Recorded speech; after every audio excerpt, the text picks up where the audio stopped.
எந்த பெண்ணை பார்த்தாலும் மனம் சலசலத்தது ஒரு காலகட்டம்.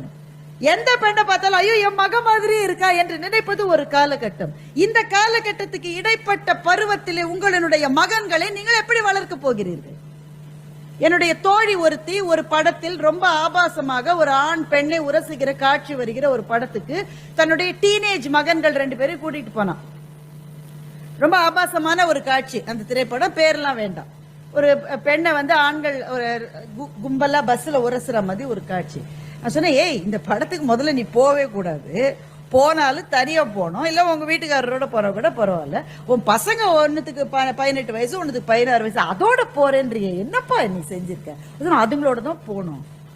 ஏன்னா அந்த காட்சி வந்தப்போ நான் அவங்கள பார்த்தேன், 2 பேரும் தலையை குறிஞ்சுக்கிட்டாங்க. அம்மா பக்கத்துல உட்காந்து இந்த காட்சியை பார்க்க முடியுமா? தலையை குறிஞ்சுக்கிட்டாங்க. வீட்டுக்கு நான் கேட்டேன், ஏன்டா 2 பேரும் தலையை குறிஞ்சுக்கிட்டீங்க? ஏமா மம்மி இந்த படத்துக்குள்ள என்ன ஏமா கூட்டிட்டு போனீங்க?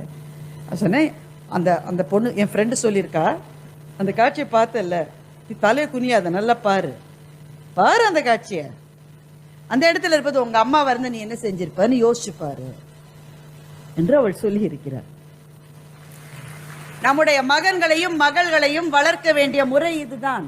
அவங்கள பொத்தி பொத்தி பொத்தி பொத்தி பொத்தி வைப்பது அல்ல. உலகம் இப்படித்தான். ஆனால் ஒரு பெண்ணை பார்க்கிற போது உங்க அம்மா மாதிரி, உன் சகோதரி மாதிரி, உன் கூட படிக்கிற உன்னோட கிளாஸ்மேட் மாதிரி, உன்னோட ஃப்ரெண்டு மாதிரி, காலேஜ் மேட் மாதிரி நீ பாரு என்று சொல்லி அவர்களை வளர்த்தால் தான் பெண் என்பவள் ஒரு உடல் மாத்திரமல்ல என்ற எண்ணம் வரும். அந்த எண்ணம் என்றைக்கு வருகிறதோ அன்றைக்கு தான் பாலின சமத்துவம் என்பது சாத்தியமாகும். அதுவரையில் இது சாத்தியமில்லை.